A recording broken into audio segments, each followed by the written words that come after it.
باپ اور بیٹے اور روح القدس کے نام میں آمین۔ ہمارے لیے آج کی تلاوت اشعیاء نبی کا صحیفہ، اس کا 26واں باب اور اس کی 7ویں آیت سے لے کر 9ویں آیت تک، اور پھر 11ویں آیت اور پھر 16ویں آیت سے لے کر 19ویں آیت تک۔ صادق کی راہ راست ہے، اور راست وہ رستہ ہے جو تو صادقوں کے لیے ہموار کرتا ہے۔ اے خداوند، تیری قضاؤں کی راہ میں ہم تیری انتظاری کرتے ہیں۔ جان کا اشتیاق تیرے نام اور تیری یاد کے لیے ہے۔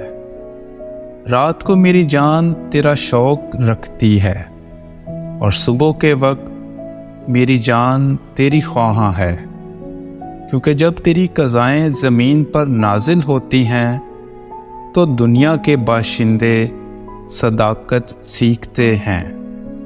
اے خداوند، تیرا ہاتھ بلند ہے پر وہ دیکھتے نہیں۔ کاش کہ یہ تیری اس غیرت کو دیکھ کر شرم کریں جو تیری امت کے لیے ہے، اور آگ تیرے دشمنوں کو کھا جائے۔ اے خداوند، انہوں نے تنگی میں سزا پائی، رنج اور ظلم ان کے لیے تیری تادیب تھے۔ جس طرح کہ حاملہ عورت جب ولادت قریب ہو ہائے ہائے کرتی ہے اور اپنے درد میں چلاتی ہے، اسی طرح اے خداوند ہم تیرے سامنے ہوئے۔ ہم حاملہ ہوئے اور ہمیں درد ذہ لگا، پر پیدا کیا ہوا؟ ہوا۔